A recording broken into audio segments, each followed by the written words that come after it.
नमस्कार दोस्तों, स्वागत है आप सभी का आज के मुख्य समाचार के इस वीडियो में, जहां हम आपके लिए हर दिन लेकर आते हैं देश और दुनिया की तमाम बड़ी खबरें। एक एक करके 50 बड़ी खबरों को सिर्फ 10 मिनट में जानेंगे। वीडियो के साथ अंत तक बने रहें। साथ ही आपसे एक छोटी सी रिक्वेस्ट है, अगर आपने अभी तक इस वीडियो को लाइक नहीं किया तो लाइक जरूर कर दे। साथ ही वीडियो के नीचे दिए गए इस लाल रंग के सब्सक्राइब बटन को दबा ले और इस घंटी को भी दबाए ताकि आपको दिन भर की बड़ी खबरों की जानकारी लगातार मिलती रहे। तो चलिए दोस्तों, वीडियो को फटाफट शुरू करते हैं। तो कर्नाटक सरकार ने किसानों को राहत देने के लिए दे सकती है पेट्रोल डीजल पर सब्सिडी। कृषि विभाग बना रहा प्लान। जी हां, हाल के समय में पेट्रोल डीजल की कीमतों में बेतहाशा वृद्धि दर्ज हुई है। तेल के दाम में उछाल से महंगाई बढ़ रही है। इससे कृषि कार्य और किसान भी अछूते नहीं हैं। खेती के लिए इस्तेमाल होने वाली ज्यादातर मशीनें डीजल पर चलती है। इस कारण से कृषि लागत में काफी इजाफा आया है, जिससे किसानों की परेशानी बढ़ गई है। अब पेट्रोल डीजल के बढ़ते दाम से किसानों को राहत देने के लिए कर्नाटक सरकार एक योजना पर काम कर रही है। सरकार का कहना है कि कृषि कार्यों के लिए इस्तेमाल होने वाले डीजल पेट्रोल पर सरकार सब्सिडी देने का प्लान बना रही है। सरकार कृषि कार्यों में इस्तेमाल होने वाले डीजल पेट्रोल पर प्रति लीटर 20 रुपए की सब्सिडी देने की योजना पर काम कर रही है। और अगली बड़ी खबर की बात करें तो चीन के डबल इंजन वाले ड्रोन से चिंतित हुआ भारत। इसकी जद में नई दिल्ली समेत कई शहर।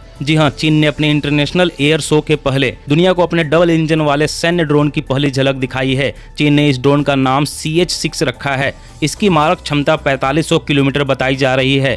यह चीन की राजधानी से दिल्ली तक की दूरी तय कर सकता है। आज से पहले चीन ने ड्रोन के केवल मॉडल को ही प्रदर्शित किया था। चीन का यह ड्रोन लंबी दूरी तक उड़ान भरकर दुश्मन के ठिकानों पर बम बरसाने में पूरी तरह से सक्षम है। उधर चीन और पाकिस्तान से बढ़ते खतरे के बीच भारत अब अपनी सैन्य क्षमताओं में इजाफा करने में जुटा है। रूस और फ्रांस से एयरक्राफ्ट करार के बाद अब भारत पहली बार अमेरिका से MQ-9 रीपर ड्रोन खरीदने की योजना बना रहा है। भारत अमेरिका से 30 ऐसे ड्रोन खरीद रहा है जो पाकिस्तान और चीन को मुंहतोड़ जवाब देने में सक्षम होंगे। और अगली बड़ी खबर की बात करें तो दिल्ली में POC सर्टिफिकेट न होने पर करना होगा 10,000 रुपए का भुगतान। दिल्ली सरकार ने किया टीमों को तैनात। जी हां, देश में बढ़ते प्रदूषण के स्तर को देखते हुए दिल्ली परिवहन विभाग पहले से ही सक्रिय हो गया है। इसी को ध्यान में रखते हुए प्रदूषण नियंत्रक विभाग द्वारा जारी एक नोटिस के अनुसार जिसके पास वैध प्रदूषण नियंत्रण यानी POC प्रमाण पत्र नहीं है, दिल्ली सरकार ने उन वाहनों के खिलाफ बड़े पैमाने पर बदलाव अभियान शुरू किया है। विभाग ने राष्ट्रीय राजधानी में मोटर चालकों से राज्य में ईंधन स्टेशनों पर तैनात टीमों को POC दस्तावेज दिखाने का अनुरोध किया है।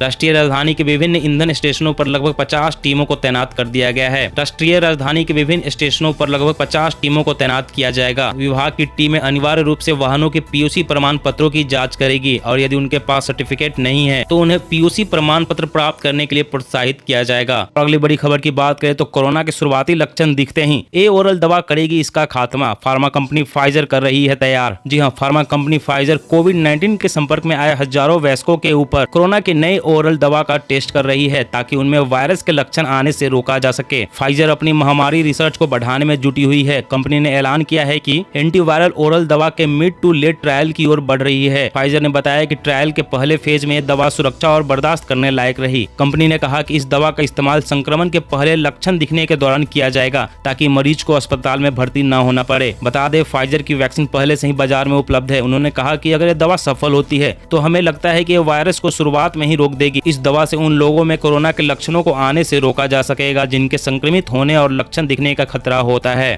और अगली बड़ी खबर की बात करें तो पार्टी में खत्म हो गई शराब तो सैनिटाइजर पी गए लोग। जानिए उसके बाद कैसे हुआ हाहाकार। जी हां, नशे की लत कितनी खतरनाक हो सकती है इसका उदाहरण रूस में हुई एक पार्टी से लगाया जा सकता है। पार्टी के दौरान उस समय हंगामा मच गया जब वहां मौजूद लोग बेहोश होकर गिरने लगे। रिपोर्ट के मुताबिक ये सभी लोग पार्टी में शराब की मांग कर रहे थे, लेकिन शराब खत्म हो गई थी। इसके बाद वहां मौजूद कोई शख्स सैनिटाइजर की बोतल ले आया और उसे लोग पी गए। सैनिटाइजर पीने के बाद पार्टी में आए लोगों की तबीयत बिगड़ने लगी। पार्टी में बेहोश हो रहे लोगों को किसी तरह अस्पताल पहुंचाया गया, जहां 7 की मौत हो गई जबकि 2 लोग कोमा में चले गए। खबर है कि पार्टी में शामिल हुए लोगों ने जो सैनिटाइजर पिया था उसमें 70% मेथनॉल था, जिसे महामारी के दौरान हैंड क्लीनर के तौर पर बेचा जा रहा था, लेकिन शराब के नशे में लोगों ने इसे पी लिया। और अगली बड़ी खबर की बात करें तो अब सोशल मीडिया पोस्ट पर हो सकती है 3 साल की सजा। पुलिस अधिनियम में बदलाव की तैयारी। जी हां, केरल में अब सोशल मीडिया पर कोई भी अपमानजनक पोस्ट लिखना भारी पड़ सकता है। केरल सरकार ने राज्य पुलिस अधिनियम में संशोधन के लिए अधिसूचित किया है, जिसके तहत सोशल मीडिया पर कुछ भी अपमानजनक पोस्ट करने के लिए 3 साल तक की जेल की सजा सुनाई जा सकती है। केरल पुलिस अधिनियम में होने वाला संशोधन एक नया प्रावधान शामिल करता है जो कोई भी किसी भी तरह के संचार, किसी भी मामले या विषय के माध्यम से किसी व्यक्ति को धमकाने, अपमानित करने या बदनाम करने के लिए कुछ भी प्रकाशित करता है तो उसे 3 साल तक की कैद हो सकती है या 10,000 रुपए का जुर्माना या सजा के रूप में दोनों दिए जा सकते हैं।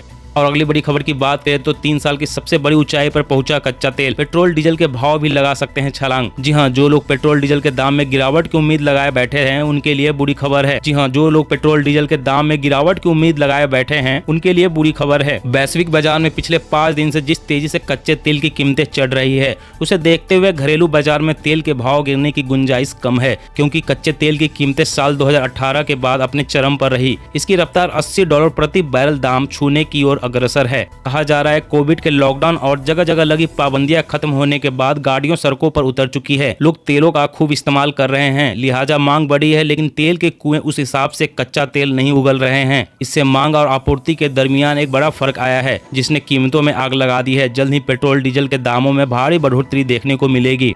कोरोना के अन्य प्रकारों से बचा सकती है वैक्सीन। इम्यूनिटी रिस्पांस का किया गया मूल्यांकन। जी हां, कोरोना वायरस से मुकाबले के लिए ज्यादा प्रभावी तरीका खोजने के प्रयास में निरंतर शोध किए जा रहे हैं। इसी कवायद में भारतवंशी समेत अमेरिकी शोधकर्ताओं के दल ने एक नया अध्ययन किया है। उन्होंने अध्ययन के माध्यम से पहली बार यह साबित किया है कि कोविड वैक्सीन और पूर्व के संक्रमण से कोरोना के दूसरे प्रकारों के खिलाफ व्यापक इम्यूनिटी बन सकती है। अध्ययन के इस निष्कर्ष से ऐसी एक सार्वभौमिक कोरोना वैक्सीन के विकास की राह खुल सकती है, जो भविष्य की महामारियों से मुकाबले में उपयोगी हो सकती है। शोधकर्ताओं ने यह निष्कर्ष कोरोना वैक्सीन लगवाने वाले सामान्य लोगों और कोरोना पीड़ित पर अध्ययन के आधार पर निकाला है। इन लोगों में इम्यूनिटी रिस्पांस का मूल्यांकन किया गया, जो काफी अच्छे नतीजे दे रहा है। और अगली बड़ी खबर की बात करें तो लद्दाख में भारत की आंखों में धूल झोंक रहा ड्रैगन।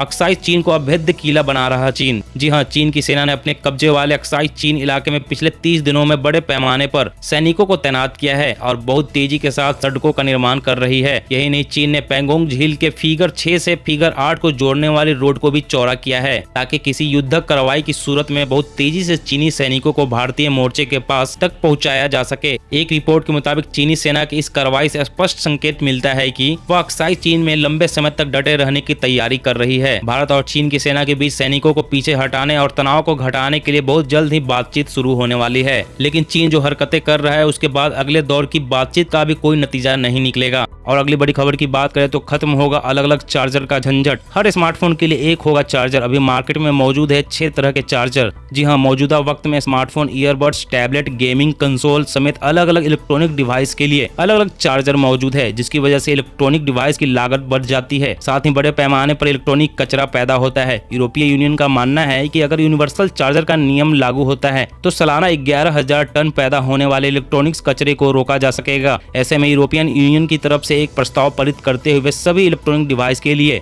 USB-C चार्जर के इस्तेमाल का आदेश दिया गया है। मतलब इस नियम के लागू होने के बाद आप किसी का भी चार्जर लेकर अपने डिवाइस को चार्ज कर सकेंगे। अगर नया कानून पारित हो जाता है तो स्मार्टफोन निर्माताओं को 24 माह के अंदर इसे लागू करना होगा। और अगली बड़ी खबर की बात करें तो अब हेलमेट नहीं पहना तो बंद हो जाएगा ड्राइविंग लाइसेंस। फिर कभी भी सड़क पर नहीं चला पाएंगे गाड़ी। जी हां, भारत में हेलमेट को लेकर सरकार लंबे समय से सक्रिय है, जिसके चलते लोगों पर हेलमेट का इस्तेमाल न करने पर भारी जुर्माने का प्रावधान भी है। लेकिन दोपहिया वाहन मालिक आज भी हेलमेट को लेकर आनाकानी करते नजर आते हैं, जिसके चलते ओडिशा सरकार ने राज्य पुलिस और परिवहन आयुक्त से बिना हेलमेट के दोपहिया वाहन चलाने वाले लोगों का ड्राइविंग लाइसेंस सस्पेंड करने का नियम सख्ती से लागू करने का आग्रह किया है। इससे दुर्घटना को रोकने में काफी हद तक मदद मिलेगी। साथ ही कहा गया है कि अगर कोई व्यक्ति बार बार नियम तोड़ते हुए पाया जाता है तो उसका ड्राइविंग लाइसेंस हमेशा के लिए निलंबित किया जाएगा। और अगली बड़ी खबर की बात करें तो अब सभी रेलवे स्टेशन पर लीजिए कुल्हड़ वाली चाय का मजा। रेल मंत्री ने प्लास्टिक कप बैन किए। जी हां, आप जब भी ट्रेन से अगली यात्रा करेंगे तो आपको रेलवे स्टेशन पर कुल्हड़ में चाय पीने का मौका मिलेगा, क्योंकि रेल मंत्री ने रेलवे स्टेशन पर प्लास्टिक कप को बैन करने का ऐलान कर दिया है, जिसके बाद देश के सभी रेलवे स्टेशन पर कुल्हड़ में चाय परोसी जाएगी। आपको बता दें, 15 साल पहले भी पूर्व रेल मंत्री लालू प्रसाद यादव ने कुल्हड़ में चाय सर्व कराने की शुरुआत की थी, जिसका यात्रियों ने काफी आनंद उठाया था। लेकिन कुछ समय बाद ही रेलवे स्टेशनों से कुल्हड़ अचानक गायब हो गए और उनकी जगह प्लास्टिक और पेपर के कपों ने ले ली। ऐसे में रेलवे स्टेशन पर बढ़ते कचरे और प्रदूषण को ध्यान में रखकर रेल मंत्री ने एक बार फिर से इको फ्रेंडली कुल्हड़ों में चाय बेचने की शुरुआत कराई है। भविष्य में देश के सभी रेलवे स्टेशन पर केवल कुल्हड़ में ही चाय बिकेंगे। और अगली बड़ी खबर की बात करें तो झारखंड में कोरोना की तीसरी लहर से निपटने की तैयारी। सरकार ने शुरू किया टीका एक्सप्रेस। जी हां, झारखंड सरकार कोरोना की तीसरी लहर से निपटने की तैयारी में जुटी है। मुख्यमंत्री हेमंत सोरेन ने टीका एक्सप्रेस को हरी झंडी दिखाकर रवाना किया।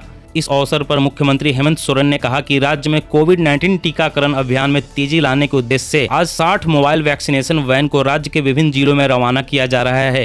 ये सभी वैन टीका एक्सप्रेस के रूप में टीकाकरण अभियान को जन जन तक पहुंचाने का काम करेंगे। मुख्यमंत्री ने कहा कि कोरोना संक्रमण से आने वाली संभावित चुनौती से निपटने के लिए राज्य सरकार द्वारा पूरी तैयारी की गई है। राज्य के सभी जिलों में टीका एक्सप्रेस चलाकर छूटे हुए लोगों का वैक्सीनेशन कराने का काम आज से शुरू हो रहा है। इन टीका एक्सप्रेसों की मदद से लोगों को टीका लेने में सहूलियत होगी। लोगों को यह सुविधा उनके घरों पर ही उपलब्ध होगी। दोस्तों, आज की खबरों में बस इतना ही। इसी तरह हर रोज काम की खबरें जानने के लिए आप हमेशा हमारे साथ जुड़े रहें। हमारे साथ जुड़ने के लिए वीडियो के नीचे दिए गए इस लाल रंग के सब्सक्राइब बटन को दबा लें और इस घंटी को भी दबाएं ताकि आपको हर खबर की सटीक जानकारी मिल सके। जय हिंद, जय भारत।